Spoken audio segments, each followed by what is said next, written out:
Now finally, let's come back to this one and just finish it out.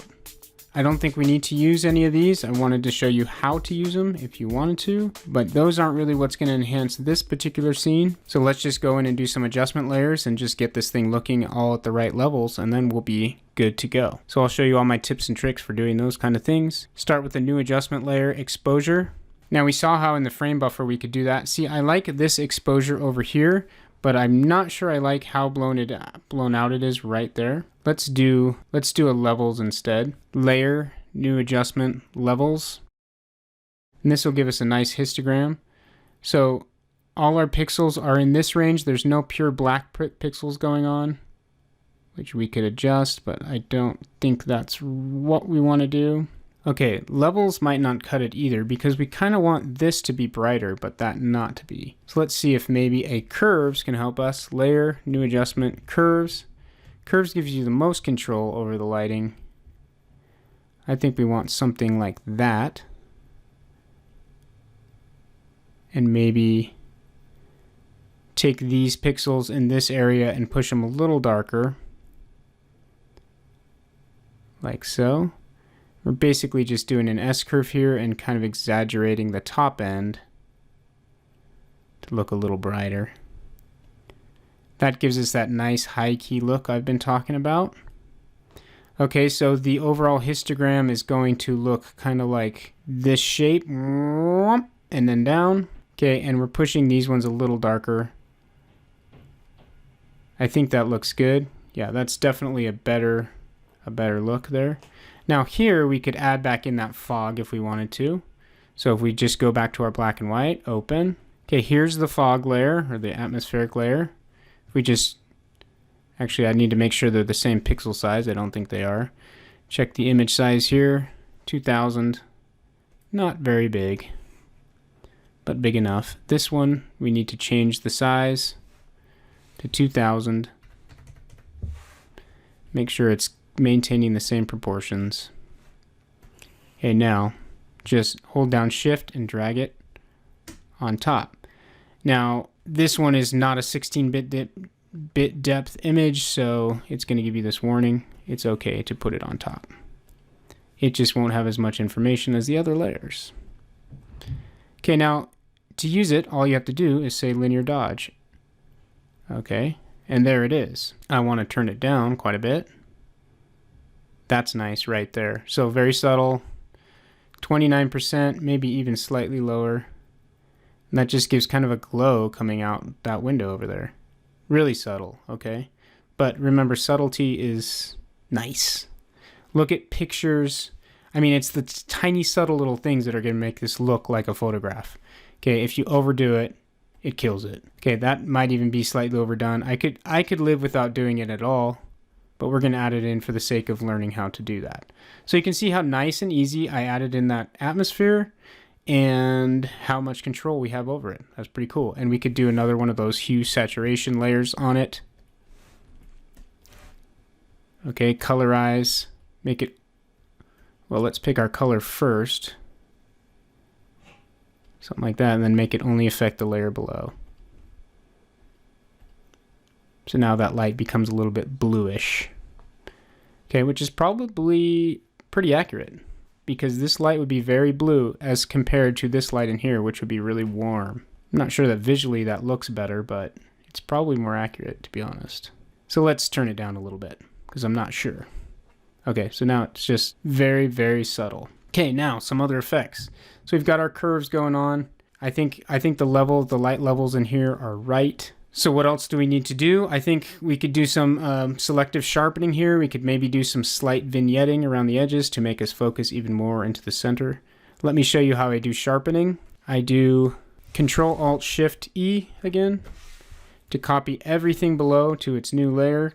You copy everything below and jump it to a new layer. Control-Alt-Shift-E. Okay, and then you can turn it to soft light, and you'll see that gives you a really nice contrasty image. Too much contrast, but it's still kind of nice. But you can use this as your sharpening layer by going to Filter, Other, High Pass. Okay, and this does really nice sharpening effects. So if you turn the high pass all the way up to 1000, it'll look like that. If you turn it down to like 10 or 3.4, it'll look like that. So you pick where you want, what you like. I kind of think that somewhere around there is pretty nice, 11.1. Okay, now let's turn on and off this layer to see what effect we're getting. That's the sharpening that we're getting, okay? So you can see that really kind of sharpens this area in here so your eye focuses on it even more. And you want to be careful with this effect because it can easily be overdone, like really easily. It obviously is already here. Like I don't like how much contrast you're getting between the back and the front of the chair here due to that sharpening. Right, and I don't want to focus there. I don't want to focus on this rug down here where there's all this noisy stuff going on in that pattern.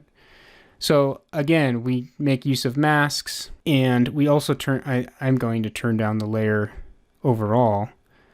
I want to get this area right, looking good, and then I'll mask out the rest of the areas. So I think somewhere around 50% is good for that. And then we want to make sure that we're really only sharpening. So let's invert this mask from white to black, so that it's not showing up at all anymore, and then we'll just go and paint in the areas we do want. So if we want to focus here, let's just do a nice soft airbrush right there. So you can see what that's doing. I think we want to make sure, switch this to black, I don't want to sharpen the back of these chairs. Let's paint that out of the mask. Our mask now looks like that. Okay? So that adds a little bit of sharpening there. I mean, these are really, really subtle effects. May or may not be necessary for this, but I want to show you how to do them. Okay, let's copy that again.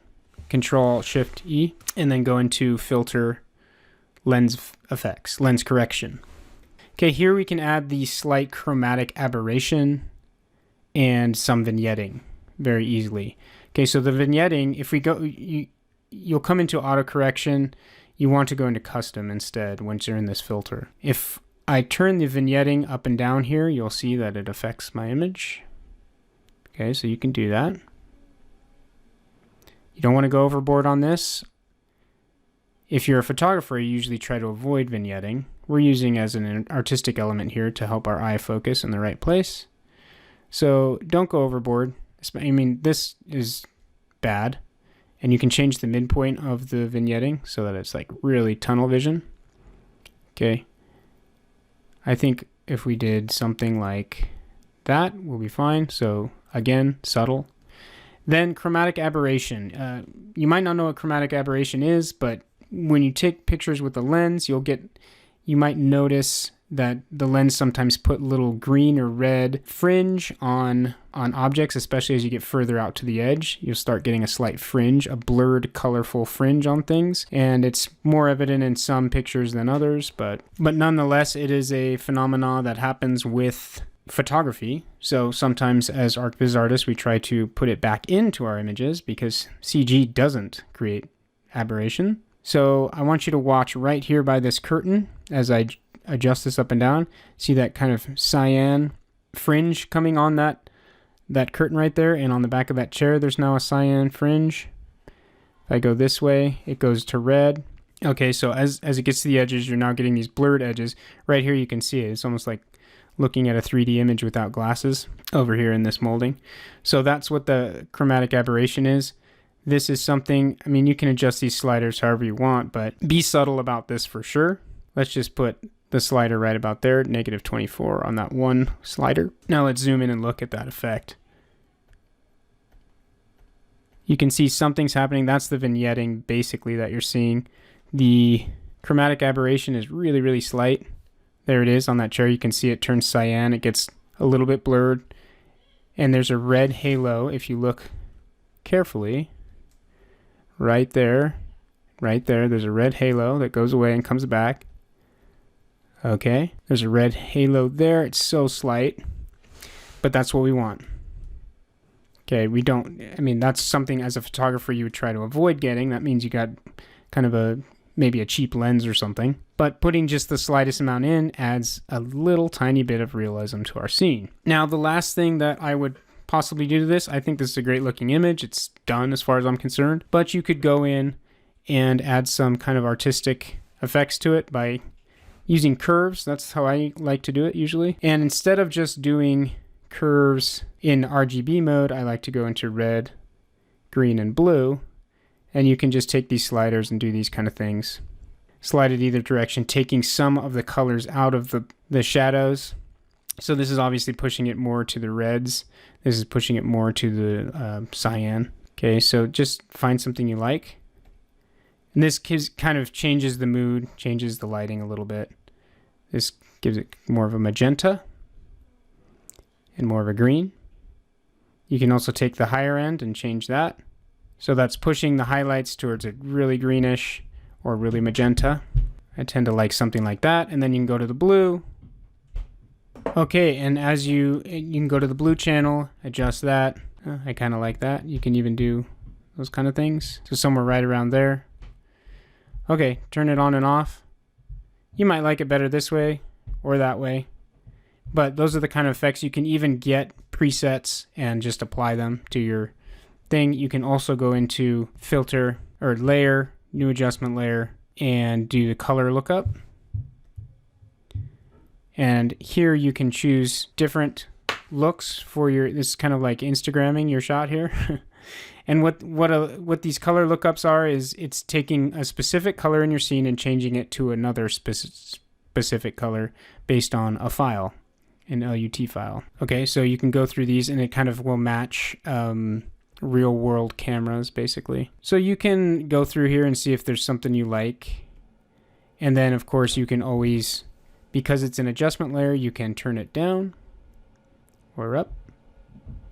Okay, so those are some ways to add some artistic stuff to your image. And really with these interiors, you don't want to go too crazy on the post-processing.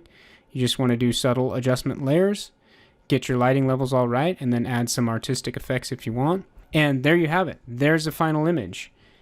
And of course, these Photoshop files are available for you to download, so check them out, practice. And go ahead and render some other scenes that you like and practice post-processing those as well. Set up some cameras inside of our model here, add your own entourage, generate some cool renderings, post them on the forum or on the Q&A, and I'd love to see them. I hope you've enjoyed this project.